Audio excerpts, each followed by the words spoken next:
आज मार्गदर्शन का जो ये सत्र है उसमें तीसरा सेशन हम लेने जा रहे हैं। पहले हमने बात की थी कि कौन सी ऐसी गलतियां रहती है जिसकी वजह से हम कई बार असफल हो जाते हैं अच्छी मेहनत करने के बाद भी, जो ठीक 1 महीना पहले लिया था। दूसरा सेशन जो लिया उसमें हमने बात की थी कि पढ़ाई का तैयारी का अच्छा तरीका क्या हो जिसमें ठीक सी चीजें याद भी रहे, रिवीजन वगैरह कैसे किए जाए, ये सारी बातें हमने बात इस विषय पे भी बात करें कि किस तरह से चीजों को मैनेज करना है। कई बार विद्यार्थी उलझ भी जाते हैं।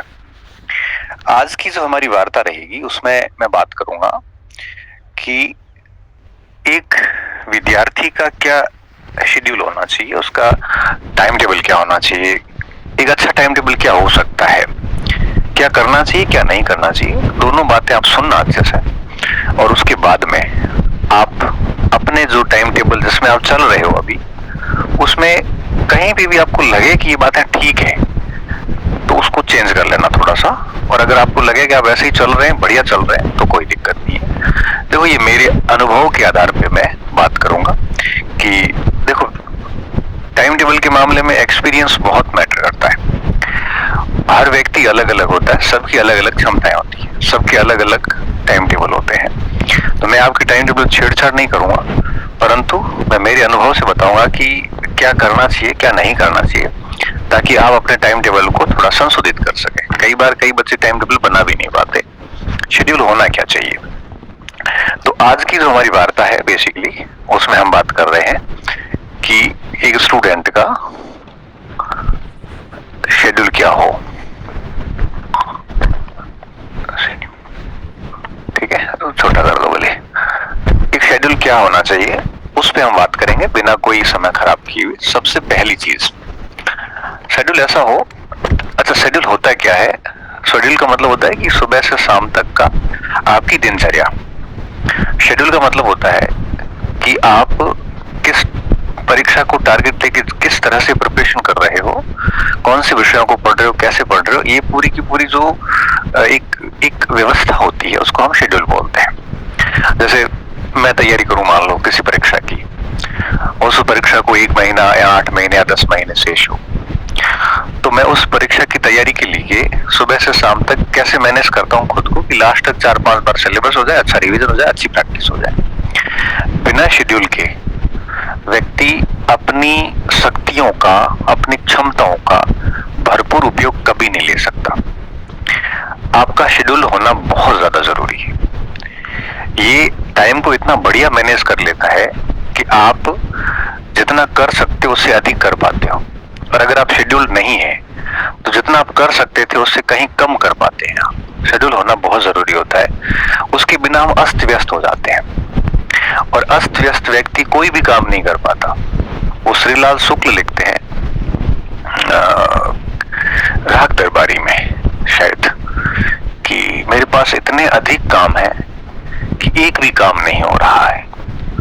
मेरे पास इतने अधिक काम है कि एक भी काम नहीं हो रहा है। क्या मतलब है इसका? इसका मतलब ये है कि बस शेड्यूल कुछ है नहीं, टाइम टेबल कुछ है नहीं, बस सोच रहे हैं उस कामों पे, और सोचोगे तो काम होंगे कैसे, और हो कुछ नहीं रहा है। बस वो कुछ नहीं रहा इसलिए वो अधिक काम पड़े। अगर कुछ हो रहा होता तो काम सारे संपादित हो जाते। इसलिए कहते हैं ना कि शुरुआत बड़ी मुश्किल होती है, और एक बार अच्छे से शुरू कर लेते हैं तो फिर अपने आप चीजें धीरे धीरे सुलझती जाती है, रास्ते निकलते जाते हैं, काम होते जाते हैं, मोटिवेशन मिलता जाता है, अपने आप ही ऑटो सेल्फ मोटिवेशन जैसे कहते हैं मिलता जाता है, चीजें हल्की होनी शुरू होती है और अच्छा फील होना शुरू हो जाता है। कुछ नहीं करोगे, सुबह शाम पड़े रहोगे, कोई शेड्यूल नहीं है तो काम होता नहीं है, काम बढ़ता जाता है कि हो नहीं रहा इसलिए काम बढ़ रहा है, दिमाग के ऊपर भार बढ़ता जाता है, कॉन्फिडेंस डाउन हो जाता है, सेल्फ मोटिवेशन बिल्कुल नहीं रहता, फिर दूसरों से मोटिवेशन सुनने की आवश्यकता महसूस होती है जो कोई काम का होता नहीं ज्यादा समय तक, और फिर हमारे अंदर जितनी क्षमता है उतना हम प्रदर्शन नहीं कर पाते। अब एक बच्चा ऐसा जिसका शेड्यूल बना हुआ है तो वो व्यवस्थित काम करेगा, न तो काम का प्रेशर रहेगा उसके ऊपर, न काम का उसके ऊपर बहुत सारा बोझ रहेगा, न कोई पेंडिंग काम रहेगा, कॉन्फिडेंस अपने आप बना रहता है, सेल्फ मोटिवेटेड रहता है, आगे से आगे टारगेट मिला रहता है तो वो बढ़िया कर लेता है, उसकी जो क्षमता है उससे कहीं अधिक कर लेता है। एक ऐसा बच्चा जिसके पास कोई शेड्यूल नहीं, बहुत अस्त व्यस्त है, उसको सुबह शाम सोने का ही होता पता नहीं, खाने पीने का पता नहीं, और साथ में किस समय क्या पढ़ना है, कैसे रिवीजन प्रैक्टिस उसका हो जाता पता नहीं है, तो वो कोई काम उससे होता नहीं है, फिर उलझ जाता है, फिर वो मोबाइल में देख के रील्स वगैरह सो जाता है। और फिर क्या होता है, काम का बोझ बढ़ता जाता है, बर्डन बढ़ता जाता है, मानसिक दबाव बढ़ता जाता है, मोटिवेशन डाउन हो जाता है, कॉन्फिडेंस डाउन हो जाता है, और फिर तनाव अवसाद ये सारी जो नई नई बीमारियां हैं वो उसको लगनी शुरू हो जाती है। इसलिए एक विद्यार्थी को सबसे पहले अपना एक बढ़िया शेड्यूल रखना चाहिए और वो शेड्यूल को स्ट्रिक्टली फॉलो करना चाहिए। अगर आप शेड्यूल को फॉलो नहीं करते हैं तो फिर मान के चलिए उस शेड्यूल का कोई महत्व नहीं है। कैसा होना चाहिए? सबसे पहला पॉइंट, शेड्यूल ऐसा हो जो स्वतंत्र हो, ऐसा बंधनकारी नहीं हो। कैसा होना चाहिए? स्वतंत्र शेड्यूल होना चाहिए, बंधन वाला नहीं हो। जैसे मैं उदाहरण देके समझाता हूँ। कई बच्चे क्या करते हैं, पेज के पीछे की साइड लिख लेते हैं 4 बजे 6 बजे उठना, 7 बजे तक ये करना, 9 बजे तक ये पढ़ना, 9:30 बजे ये करना, 11 बजे ये करना। ऐसा शेड्यूल बंधन कहलाता है। ऐसा टाइम टेबल कभी मत बनाना। क्यों? क्योंकि इस प्रकार के टाइम टेबल से आप चैन की तरफ बंध जाते हैं, फिर इसमें से एक भी कड़ी छूटती है। जैसे मान लो 6 बजे उठने का शेड्यूल बनाया आपने और आप उठ गए 7 बजे, फिर आपका मन ही नहीं होगा, पूरा दिन शेड्यूल बिगड़ गया और पूरे दिन पढ़ाई नहीं होगी। फिर आप कहोगे अब इसको कल से लागू करेंगे, कल कभी आता नहीं है। ऐसे बंधन वाले शेड्यूल में एक भी कड़ी मिस हो गई तो पूरा दिन गया आपका। दिन जाने का मतलब होता है 10 घंटे जाना। 10 घंटे का क्या मतलब होता है? अच्छी तैयारी वाला बच्चा 10 घंटे में एक छोटा मोटा सेगमेंट रिवीजन कर लेता है, वो आपने बिगाड़ दिया। मैं हमेशा से इसके खिलाफ रहा हूं और मेरा जो अनुभव है वो ये कहता है, ऐसे बंधन भरे शेड्यूल को कोई भी बच्चा कभी भी स्ट्रिक्टली इम्प्लीमेंट, कठोरता से लागू नहीं कर सकता। कि सुबह 5 बजे उठना मतलब उठना, ऐसा नहीं होता। हम कोई मशीन थोड़ी है, हम मानव हैं। कभी कभार रात को नींद नहीं आई तो जरूर थोड़ी कि आप सुबह 6 बजे उठ पाओगे। 7 बजे ये करना, 7 से 9 इतिहास पढ़ना। 9 बजते क्या आप इतिहास छोड़ दोगे? क्या आपका कोई पैराग्राफ बीच में रहा हुआ तो 15 मिनट और पढ़ना पड़ेगा? तो इसलिए ऐसे शेड्यूल से बचें, बल्कि स्वतंत्र शेड्यूल बनाए। स्वतंत्र में क्या होता है, सेशन डाल देगा, भाई मॉर्निंग सेशन मुझे ये पढ़ना है बस। और मॉर्निंग सत्र आप 4 बजे शुरू करो या 5 बजे करो, 6 बजे करो, वो आपके ऊपर है। शेड्यूल व्यक्ति की सुलझाने के लिए होता है, उलझाने के लिए नहीं होता है। ये बंधन वाले शेड्यूल उलझाते हैं आपको। स्वतंत्र शेड्यूल जो होता है ना वो सुलझाते हैं। शेड्यूल सुलझाने के लिए होता है। तो 3 सेशन डाल दिए कि भाई जैसे मॉर्निंग सेशन हो गया, मिड डे सेशन हो गया और इवनिंग सेशन हो गया। अब ये 2-3 सेशन हो गए आपके। तो जैसे मान लो मॉर्निंग में कोई आपात काम आ गया और आप नहीं पढ़ पाए, कोई इश्यू नहीं, आप इवनिंग शेड्यूल फॉलो कर लो, मिड डे का कर लो, नाइट वाला शेड्यूल कर लो। तो एक शेड्यूल बिगड़ा, कम से कम 2 तो आपने पालन किए। 10 नहीं हुई तो कम से कम 6-7 घंटे तो पढ़े। बंधन वाले में तो कुछ नहीं हो रहा। तो एक स्वतंत्र शेड्यूल बना है जिसमें सेशन रखें आप, सुबह का सत्र, दिन का सत्र, रात का सत्र, जैसा भी आपको ठीक लगता है। 4 सत्र या 3 सत्र रख ले और फिर उसमें तय कर ले कि किस सत्र में क्या क्या पढ़ना है। जैसे कि सिलेबस का एटलीस्ट 70-80% हिस्सा आप साथ लेके चले, तो ऐसा शेड्यूल होगा ना तो थोड़ा अच्छा लगेगा। स्वतंत्र शेड्यूल में और क्या होता है, बंधनकारी में क्या होता है, बंधनकारी में आपने सप्ताह के 7 दिन ऐसे ठूस ठूस के भरा है कि सांस लेने का भी आपको समय नहीं है। और मैं बताऊं, एक व्यक्ति कभी भी सप्ताह के 7 दिन एक शेड्यूल में नहीं पढ़ सकता, उसको थोड़ा एंटरटेनमेंट भी चाहिए होता है। तो मैं क्या मानता हूं कि ऐसे शेड्यूल की बजाय आप अपनी हॉबी को भी थोड़ा टाइम दें। जैसे हॉबी क्या, किसी की स्केच बनाना हॉबी होती है, किसी के गीत सुनना होता है, किसी को कोई लिखना होता है। तो जैसे 15-20 मिनट फ्री बैठे थे तो वो काम भी कर सकते हो आप। या फिर किसी को गीत सुनना, आराम से गीत सुन लिए थोड़ी देर, या किसी को कोई मूवी देखने का शौक है तो 7 दिन में एक आधी कोई मोबाइल वगैरह पे जो मूवी देख ली। तो कुल मिला के इससे कोई डिस्टर्बेंस नहीं होता है। आप शेड्यूल को 6 दिन 7 दिन बढ़िया फॉलो कर रहे हैं, बीच में अगर आप आधा घंटा घंटा अगर अपनी हॉबी को देते हैं तो प्रोडक्टिविटी बढ़ती है, घटती नहीं है। तो जैसे थोड़ा बहुत हॉबी को टाइम दे दिया, आधा पौना घंटा। स्वतंत्र शेड्यूल में ये होता है, बंधन वाले शेड्यूल में कभी नहीं होता। बंधन वाले में आदमी सुबह से शाम तक ऐसा ठूस के पड़ता है कि भाई आदमी घुटन घुटन होने लगती मुझे तो शेड्यूल से, कि भाई कैसे कर लेगा ये। और फिर क्या होता है कि वैसा वो फॉलो हो नहीं पाता, अधिकतम 2 दिन होता है, फिर वापस वही 5 दिन बिगड़ते हैं। इससे अच्छा है थोड़ा बहुत हॉबी का टाइम। तो मैं मेरी बात बताऊं, जब मेरा ऐसे रहता था, मैं मॉर्निंग, इवनिंग और नाइट का रहता था, ठीक है। कभी कभी नाइट में पढ़ लेता था, कभी कभी जैसे 4-5 मिनट लगा घूमा, फिर पढ़ने बैठ जाता था। तो जब ये 3-4 मिनट ऐसे चला, फिर कभी कभार लगता था यार अब सुबह सोएंगे थोड़ा, तो कभी नाइट के सेशन शुरू कर दिए कि रात को पढ़ेंगे 3-3:30 बजे तक, फिर लेट उठेंगे, 2-3 महीने ऐसे कर लिया, फिर वापस सुबह का शुरू कर दिया। ऐसा मेरा चलता रहता था। मैं चलते चलते भी पढ़ता था, कई बार सोते भी पढ़ लेता था। कोशिश ही रहती थी कुर्सी पे बैठ के पढ़ूं, बाकी पढ़ कहीं भी सकते हैं। और बीच बीच में हॉबी का क्या होता था, हॉबी मेरी जनरली ऐसे लिखना मुझे ठीक लगता है, और मुझे गाने वगैरह सुनना अच्छा लगता है, मारवाड़ी वगैरह ये सारे। तो ऐसा बीच में वो वीडियो गेम खेलना जो पहले आते थे वो, और ये सारी चीजें, मोबाइल्स गेम नहीं, वीडियो गेम आते हैं 10-20-50 रुपए के आते थे, सांप वाले ऐसे आते थे, आजकल तो बंद ही हो गए। तो जैसे ही मैं थक जाता था तो 10-15 मिनट ये कर लेता था, और फिर आपसे याद आता था यार काफी हो गया, अब थोड़ा पढ़ लेता हूँ। तो थोड़ा बहुत हॉबी को टाइम दो। इसके अलावा एक आध घंटा मुझे लगता है कि फिजिकल और मेंटल एक्टिविटी को देना ही चाहिए। मुझे ठीक से पता, मैं जयपुर था, दिल्ली भी था, हर दिन शाम को 6-7 बजे निकल ही जाता था बाहर, थोड़ा यूं ही घूम के 1-2 किलोमीटर घूम के आ जाता था। पास में कोई स्टेडियम वगैरह तो खेल के आ जाओ, क्योंकि ये फिजिकल एक्टिविटी जो होती है ना, वो व्यक्ति को मेंटली बहुत मजबूत करती है। फिजिकली तो करती है, मेंटली भी करती है। थोड़ा घूम के आने से, बाहर के वातावरण से थोड़ा सा रिफ्रेशमेंट होता है, आपकी उत्पादकता बढ़ जाती है।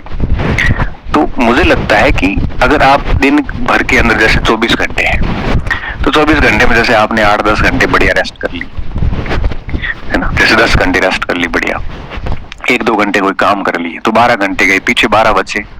12 में मान लो आपने 1-1.5 घंटा इसको दे दिया, फिजिकल एक्टिविटी और हॉबी को दे दिया, तब 10 घंटे भी बढ़िया पढ़ाई हो सकती है, और 10 घंटे भी अच्छी पढ़ाई होती है, क्वालिटी वाली, तो वो 20 घंटों जैसी है।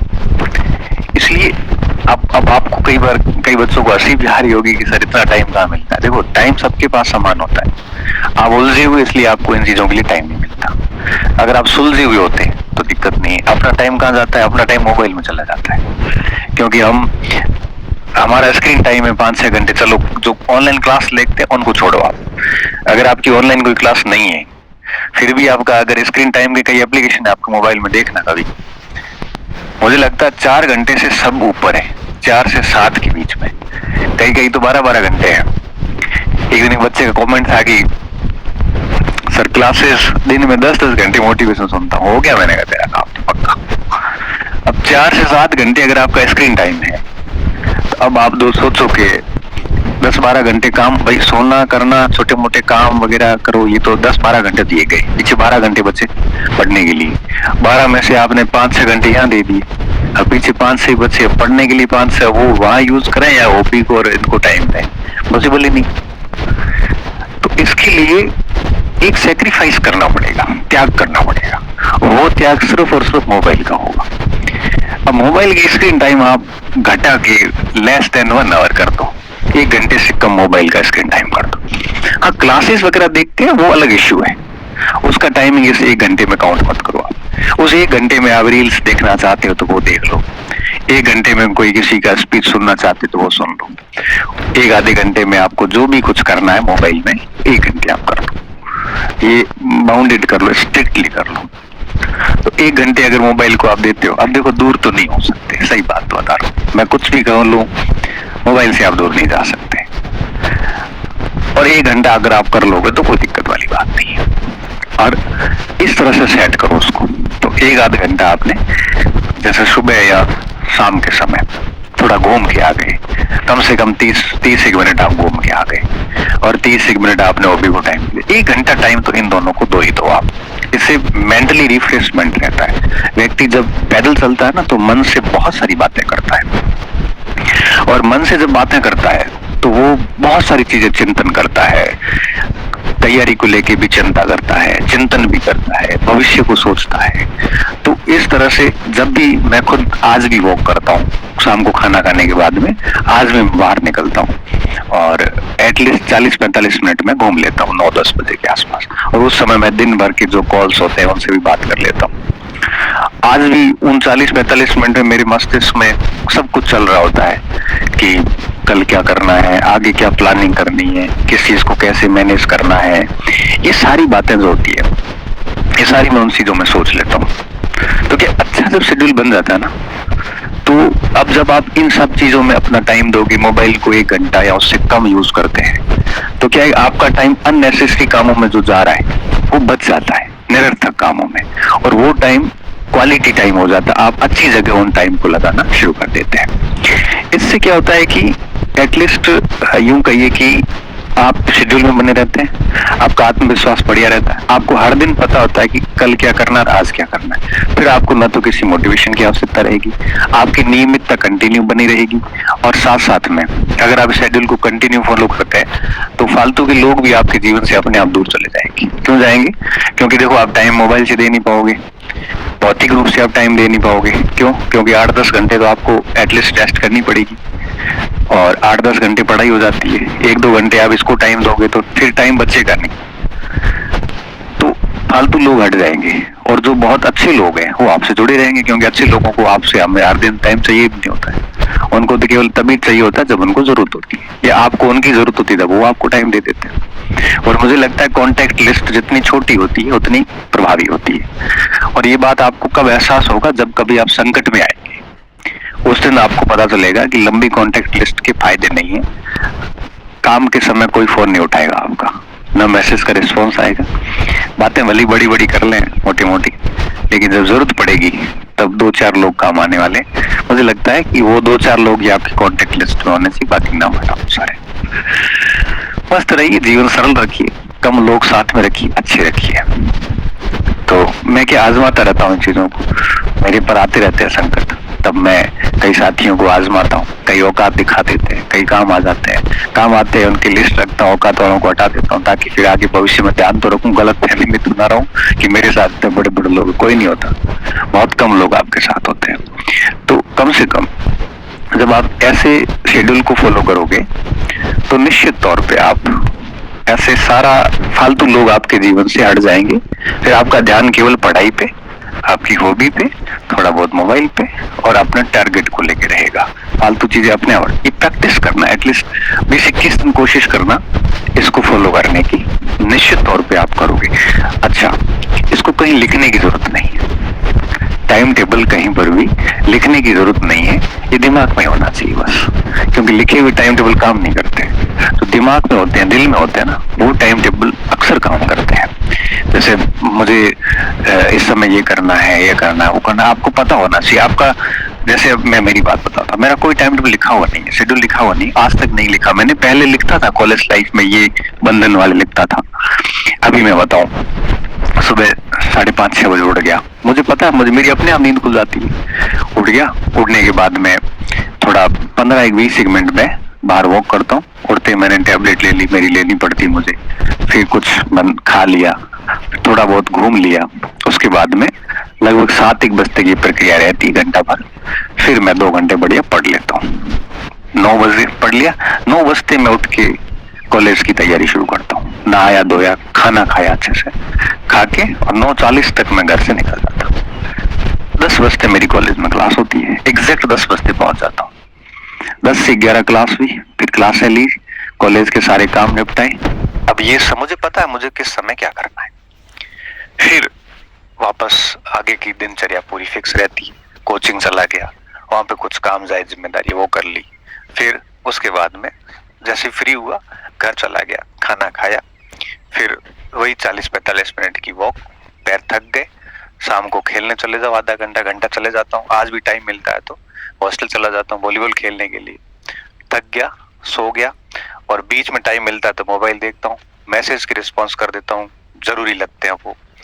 कॉल की रिस्पॉन्स नहीं हो पाते क्योंकि क्लास में फोन उठाता नहीं हूँ, पढ़ते वक्त फोन साइलेंट रहता है। मेरा फोन पिछले तकरीबन मुझे याद है 5 साल से साइलेंट ही पड़ा है, रिंग कभी बजी नहीं होगी। और सेव नंबर है और जरूरी लगता है तो अटेंड कर लेता हूँ, और जब लगता है कि काम का नहीं है तो नहीं करता हूँ, या फिर रात को देखता हूँ उसमें कोई जरूरी फोन लगता है तो वापस कर लेता हूँ। तो इस तरह से इसकी स्क्रीन टाइम मेरी 1-2 घंटे की रही होगी मुश्किल से। वो भी इसलिए होती है, कई बार एप्लीकेशंस के रिस्पॉन्स करने पड़ते हैं, खुद मेरे लिए लायक होते हैं तो बाकी टीम करती है। तो कहने का मेरा साफ मतलब है कि मेरा शेड्यूल कहीं लिखा हुआ नहीं है, मेरे दिमाग में है मुझे क्या करना है। ये क्यों है? क्योंकि पिछले तकरीबन 10 वर्षों से ये चल रहा है, तो मेरा शेड्यूल फिक्स है। और शेड्यूल फिक्स होने के कारण मैं सुलझा हुआ रहता हूँ, मुझे सब पता है कि मुझे क्या करना है, किस समय क्या करना है। और फालतू लोग वैसे ही संपर्क में रहते नहीं, क्योंकि मैं टाइम नहीं दे पाता, और जिनको टाइम दे पा रहा हूँ वो फालतू नहीं, वो मेरे लिए बड़े अमूल्य लोग हैं। इसलिए कह रहा हूँ कि आप इस टाइप का एक स्वतंत्र शेड्यूल अपनाएं, जिसमें आप फ्री फील करो, अच्छा फील करो। और मेरा एक ऐसा एक छोटा सा रूल्स आप कह सकते हो कि कोई भी व्यक्ति सप्ताह में 7 दिन नहीं पढ़ सकता, महीने में 30 दिन नहीं पढ़ सकता, उसको एटलीस्ट 6+1 एक दिन तो थोड़ा बहुत बाहर भी जाना चाहिए, खेलने कूदने, कुछ भी कर लिया, थोड़ा बहुत पढ़ लिया। जैसे हर दिन पढ़ते उतना ना पढ़ के 3-4 घंटे पढ़ लिया, बाकी थोड़ा रिलैक्स कर लिया, दोस्तों के रूम जाके बात करके आ गए, या कहीं यूं ही कहीं वार्ताएं कर ली, क्योंकि खूब होता है। तो इस चीजों में ठीक लगता है कि सप्ताह में 1 दिन कर लेते हैं ऐसा कुछ, तो बढ़िया रहता है, कोई दिक्कत वाली बात नहीं है। कई लोगों की दिन में सोने की बड़ी गंदी आदत होती है, 3-3 4-4 घंटे